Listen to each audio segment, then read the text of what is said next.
I mean, That's yeah.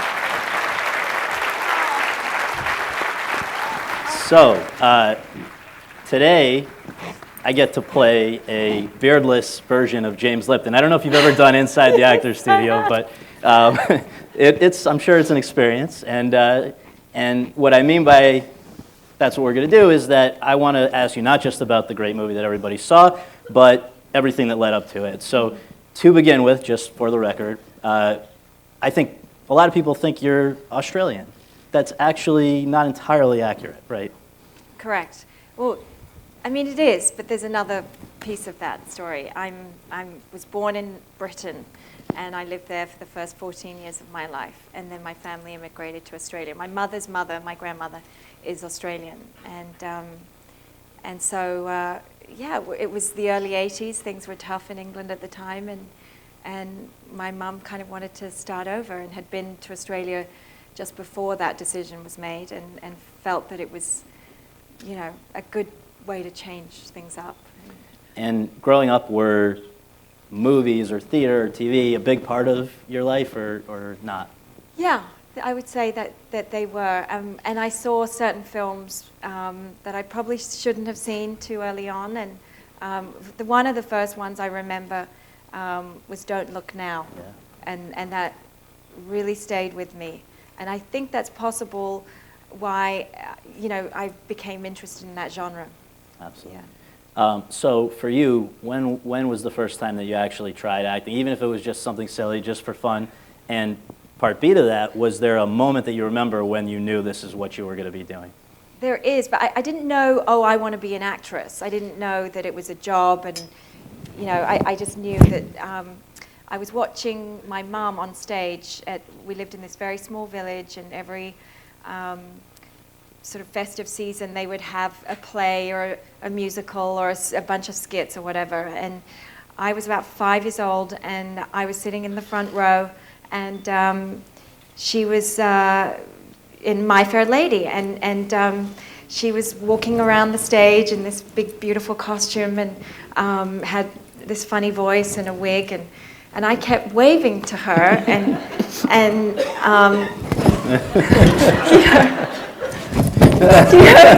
it just went on, and my mum was ignoring me, and I didn't understand that. And you know, my grandmother was trying to restrain me, and then it got to, you know, it was uncomfortable for everyone, and so she did a little, you know, a little wink and a flip of the hand or something. And in that moment, I do remember thinking, whoa, that is my mum, because I was sure it was, and then she wasn't, you know, responding, so I was, you know, thought this is weird. And then I got transported into this world of play pretend, and I kind of just understood it, and I thought, I want to do that. When you first came out to Hollywood, Yeah. There was not the presence of Australian actors and really foreign actors, but particularly Australians, that today there is. Just to make note of the fact that right now, just in this quote-unquote award season alone, I'm going to do this from memory because I can't find it in my list. I believe it's Hugh Jackman, Russell Crowe, Toni Collette, Jackie Weaver, Nicole Kidman. I mean, you guys are taking over the place, but when you came out here, it was different, right? Yeah, well, let's see who was here. Brian Brown had been here. Nicole was just here. Who else? Mel Gibson. Mel Gibson, yeah, but yeah, he's sort of both, isn't he? American. You know, you're not claiming credit.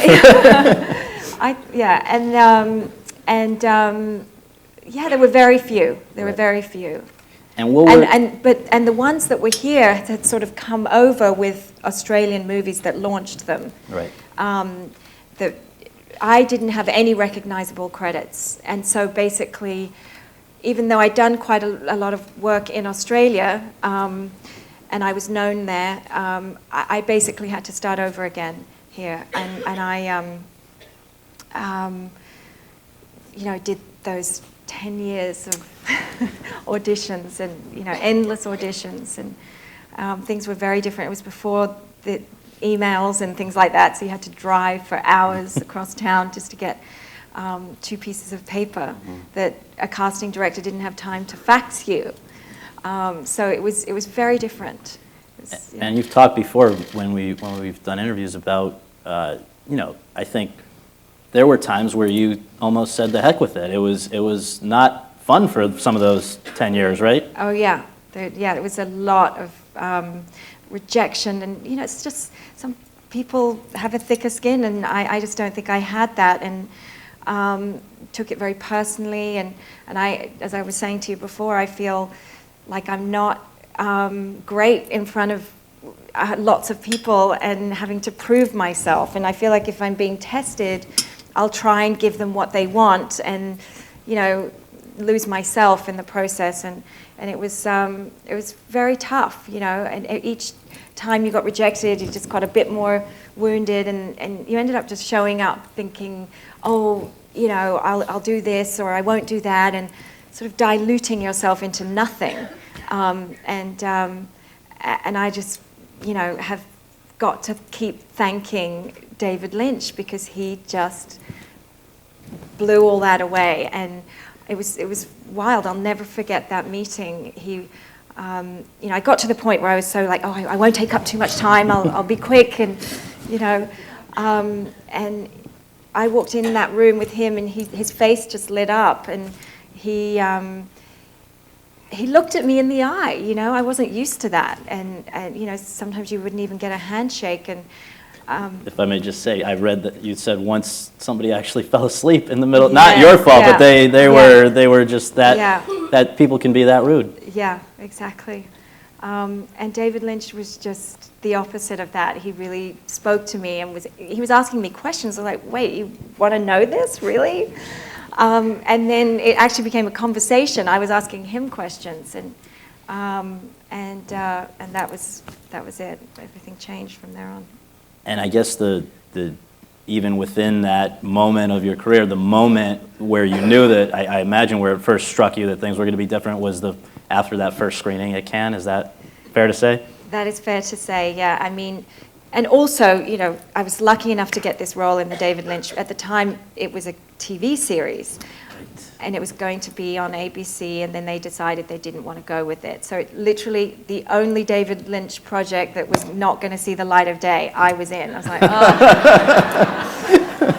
Again, oh well, and I'd pretty much given up on that. And then a year and a half later, I got a call saying they want to turn it into, the French want to buy it, and they want to turn it into a movie.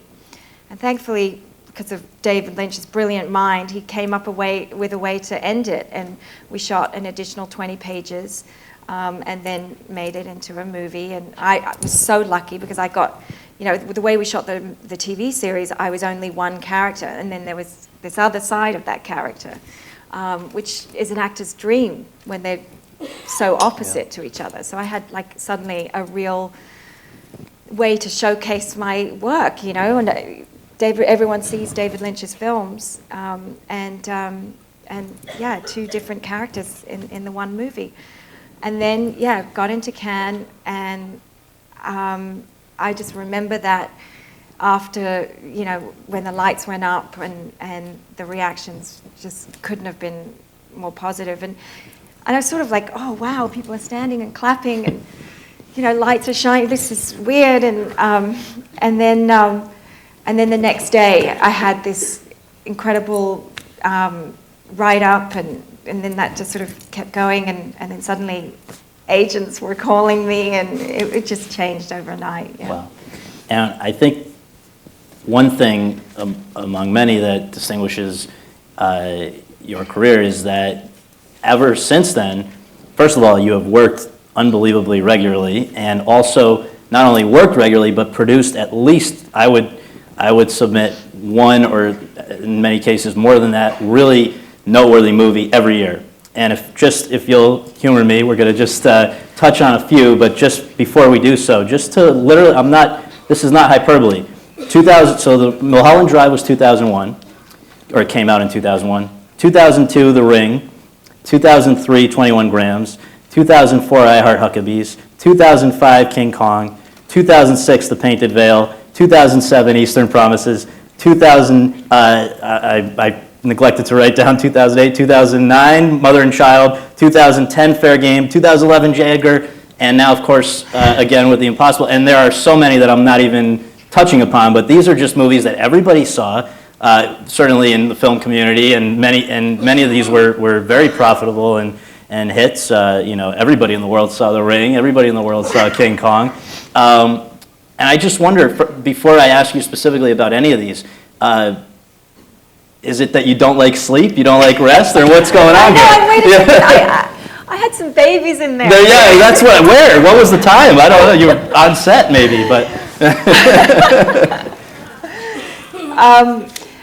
Yeah, I mean, they were spaced out. In the beginning, I did like a lot of work right away, and I was doing at least two or three in 1 year. Because, the phone was ringing. I couldn't resist. It was like, I haven't worked in ages, and suddenly these great opportunities. But yeah, I love to work. And when you've got great opportunities with great directors, great scripts, and great actors, it's hard to say no. I've definitely slowed down since the kids. And there was 2 years off. Did you say 2008? I think 2008 that might be why there isn't a 2008. I had a baby in 2007 and 2008. Right. That's an excused absence. 2 babies. Yeah.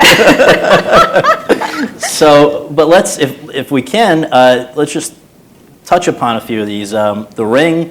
If the film industry came to know you through Mulholland Drive, everybody else came to know about you through The Ring, I think, right? Right. And does that change your experience, just even as a person out in the world, let alone in the industry, to not suddenly, have to deal with a whole new level of fame and recognition and all of that? Do you know, I've never had a problem with too much recognition, or, I've always been able to go about my life in a normal way. People don't recognize me. They really don't. And I think I'm very lucky because I can do, in New York, yes, the photographers hang outside their house, and so they sort of make other people aware of you. No, I've been very lucky. And who would have known that The Ring, by the way, would do that? In fact, I tried to turn that movie down. Really? Because I was so not sure. I just had this great experience with David Lynch and had great notices from the critics. I thought, I don't want to suddenly do, what everyone thinks is going to be a big blockbuster movie, or not even that, just commercial. And I just wasn't sure that was the right move to make. But it was really well done, and Gord Verbinski, he just did such a great job, and yeah. And then a year later, and I think what's also worth noting, and I don't know if this is a conscious thing, but just the back and forth between sort of art house scale movie versus movie. Certainly King Kong doesn't get a lot bigger than that, but in the case of 21 Grams, which is what you followed The Ring with, back to sort of independent cinema, real, true cinema with Alejandro González Iñárritu, and part of that great trilogy of films that he, sort of, have been categorized, grouped together. But what was that one like? Because as we mentioned, you were great in it and ended up with the Oscar nomination. That was just a great experience. I had seen Amores Perros. He wanted to meet with me. I was shooting The Ring, and he came to my trailer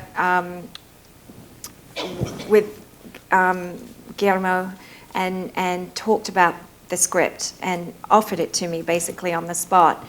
I said yes on the spot too, without reading the script. I just knew he was a serious filmmaker. I knew I wanted to work with him, just hearing about the idea, which he said very little about. He didn't give much away at all. And I certainly didn't know who else was going to be in the movie. I mean, once I read the script, I was like, oh, thank God, this is brilliant. What a great role. And great story, and then I found out that Sean and Benicio were doing it, and it was one of those incredible experiences. And also the first in a sort of side trilogy that leads right into the impossible of you're collaborating with Latin directors who you seem to, brings out some of the best work that you've done. And I just wonder, between working on 21 Grams with Alejandro and Mother and Child with Rodrigo Garcia and then Juan Antonio Bayona in this, is there something that you see in common about those experiences? Or I just feel like they are willing to go to the edge and past that point as well, and not afraid of, heavy stuff or darkness or heightened emotion. And I don't know, there's something about them. They're real, they have great leadership. They're very, they get you very excited. There's a lot of passion, and it's very seductive when you're living in that world, when you see someone really excited about what they're trying to achieve and sure of that. And when they're sure of that, you just want to give. And I think a lot of the time we're afraid to impart too much emotion or give too much away, and they're just not afraid to go there. And it's very liberating. It's a great thing for an actor to do, to go to every place possible. And then it's about honing it in. They're not afraid to do that either.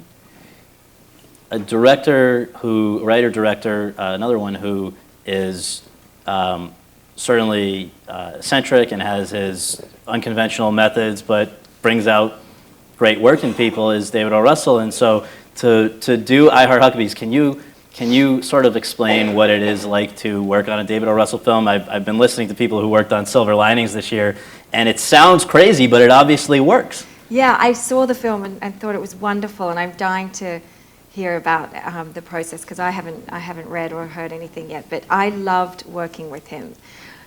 There is a craziness to it, and by the way, I love that. I feel like, I don't know, it gets you excited. You think you might try something new. You might just fall on something great. And David, he works in a way that is both scary and liberating at the same time. And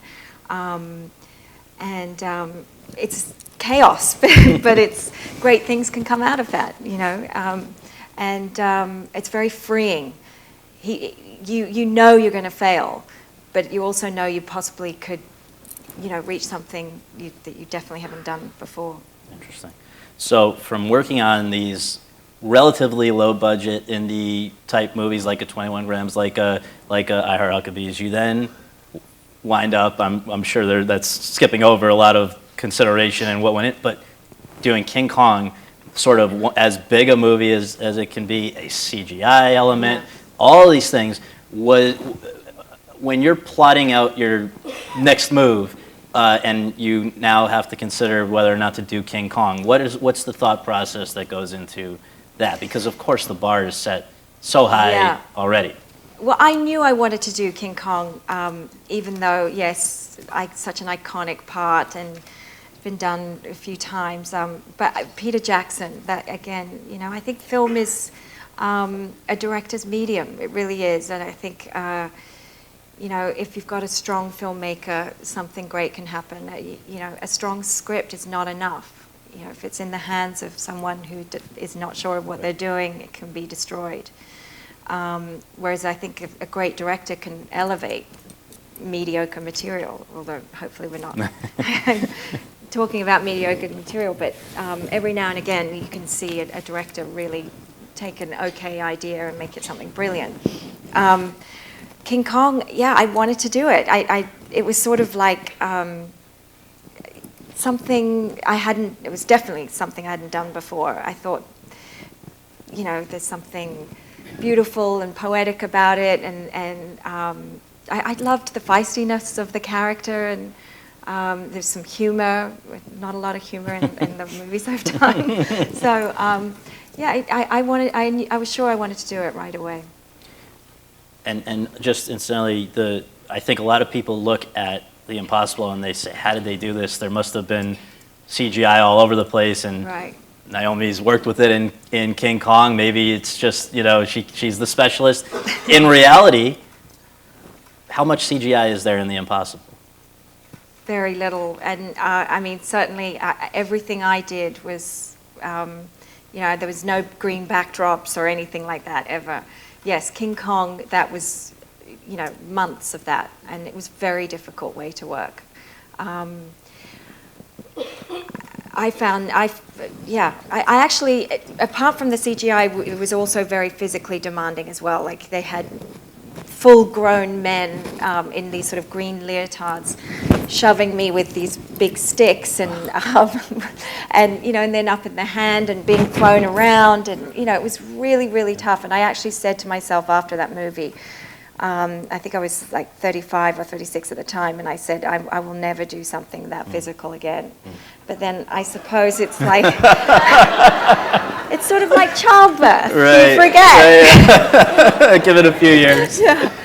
And then you wind up in The Impossible. And but having said that, yes, it was the most physically demanding thing I've ever done, and I really have to promise myself not to do it again. But I'm so glad they did not do CGI, because it would have been a different performance. We were struggling to breathe. We were spitting out water. And had we been on a green backdrop, it would have been arms flailing, calling each other's names, and it just wouldn't have been as authentic. Yeah. And also, I would say that just as you got to the point where you're at your edge and you think, I can't do this anymore, and please, we have to stop, or I would remember, this is nothing. I know I'm safe. I'm an actor. And, we're recreating this story that was real, and these people went through hell. And I would remind myself of that every time. I thought, no, I can't do this. I can't do it. And yeah. So when you first heard about, how did you first hear about The Impossible? My agent called and said, there's this great script, and it's about this 2004 tsunami. Instantly, I thought, it's a strange idea. I don't know if that's going to work. This is such a big story. It took the lives of so many, and, is it going to be a disaster film? Is it going to make the wave look cool? Right. Or is it going to glorify what was truly awful? That would be so wrong, But he assured me it was a great script, and Peter, you were right in the audience. And he also told me right away Juan Antonio was directing it, and I thought, wow, he's a proper filmmaker. I knew The Orphanage, and so he sent it over. And I read it, and right away I knew I wanted to do it. It just felt really rooted in truth, and had this just beautiful story about family and humanity. And yes, of course, it was about the tsunami, but there were things inside it that made it feel really powerful, sort of intimate storytelling. Now, if you were to follow sort of the rule book of what to do and what not to do as an actor, which I think you've always sort of done your own thing, but it would advise you a few things. Don't work with animals. Not really an issue here. Don't work with children. Don't work with water. Two of the three you took on anyway, and in this case, I guess I'd just like to ask you the logistics of how you sort of proved the rule book wrong here. Your interactions with these kid actors who give terrific performances, varying ages. I mean, one was 13, Tom Holland, who was great, and then the youngest, I think, was something like Six. Yeah. So just to tackle that one first, how was it? How did you and Ewan McGregor, who I believe also, just to document you'd worked before on Stay, right? Yeah. Like 7 years ago. Yeah. So you guys, I imagine, had some familiarity or friendship or whatever, but here you've got to cultivate this sense of a believable family with three kids who I don't think any of them had ever been in a movie before. Right. So how was that done? How did you achieve that?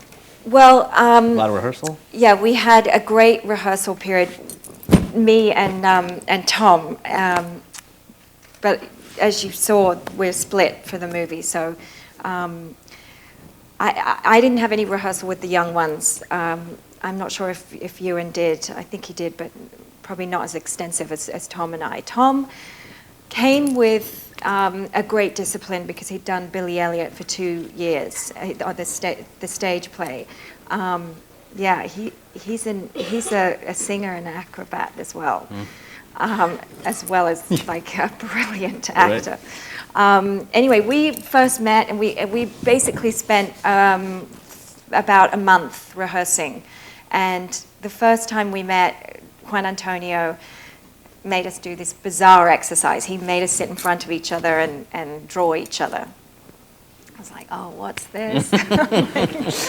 And again, because going back to what we were saying about the Latin directors, he just was sure of what he was doing. And if someone's sure of what they're doing, they can convince you into doing anything. And we drew each other, and became clear that neither of us could draw very quickly. But then what we learned in the exercise is that we were able to be silly with each other. And then we did some fun games, and then like improvisation, and then it sort of progressively got more serious, and then finally resulted in us talking about the script and the lines and focusing on more specific things. But we were running around the stage in the dark, screaming and throwing things at each other, jumping around on bean bags and pillows, and it was all just a way to free us, and so that we were comfortable sobbing in each other's arms, or falling apart laughing, or just felt free to do anything and safe, and create that sort of family bond, history, which is it's so important, that relationship. It really sort of transforms in just those 2 days, which is when you talk to Maria, the real woman that I play. That's what she spoke about, how she became dependent on him. The role reversal took over, and she was as strong as she could be for as long as she could be. But at the end of the day, she had to give over and let him grow up.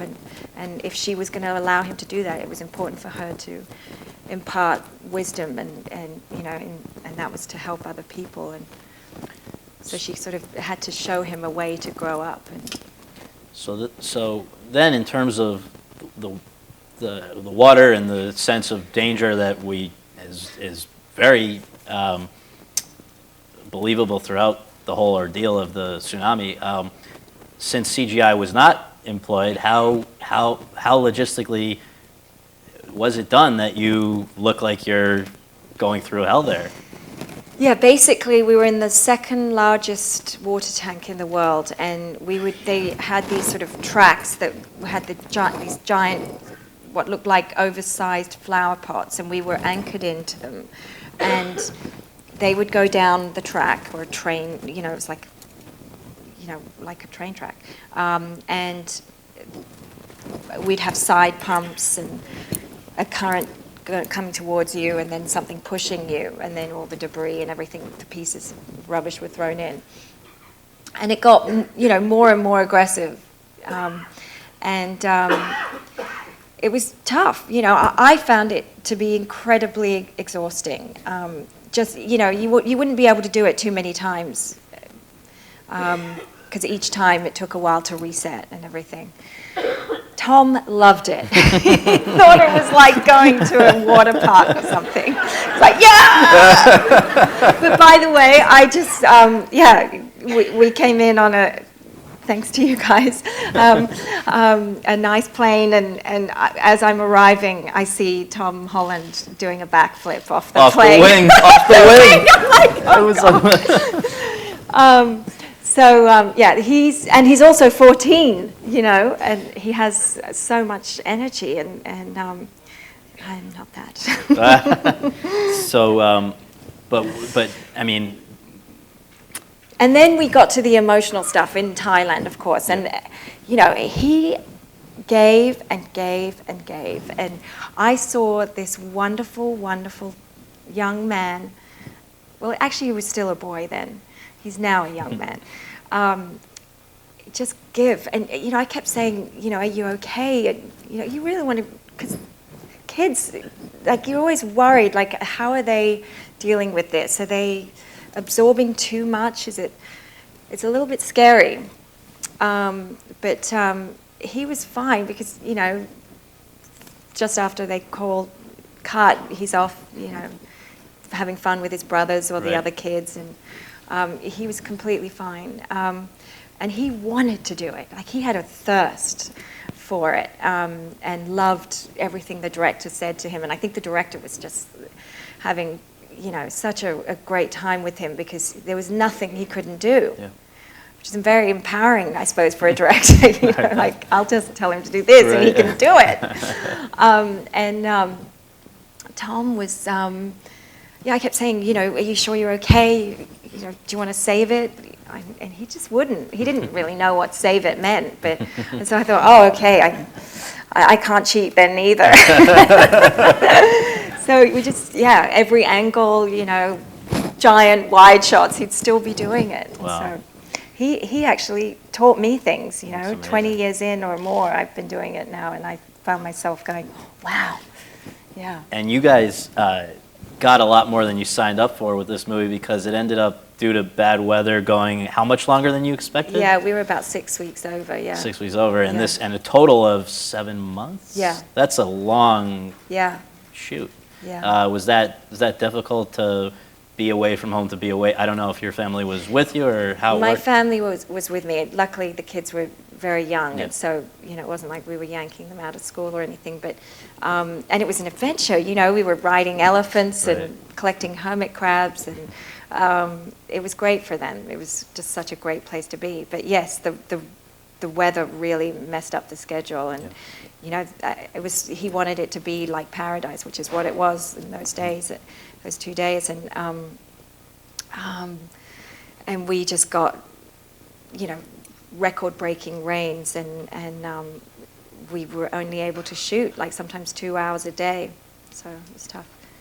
So you finished this whole epic shoot on an epic movie and all this stuff, and you come back, and eventually the movie has its world premiere at the Toronto International Film Festival, which in itself is a big deal under any circumstances. But in this case, the movie, I can attest, was received unbelievably well. The people, I would like to ask you if you can explain what took place that night, and also just your thoughts on the overall reception, which has included record-breaking openings around the world. I mean, certain countries' opening weekend box office numbers are out the door because of your movie, out the window. And then, I know this makes you uncomfortable, but I'm going to ask you to do it. The fact that at this point, Golden Globes, Critics' Choice, SAG Awards, everybody has really championed your performance as well, and I think rightfully so. So just to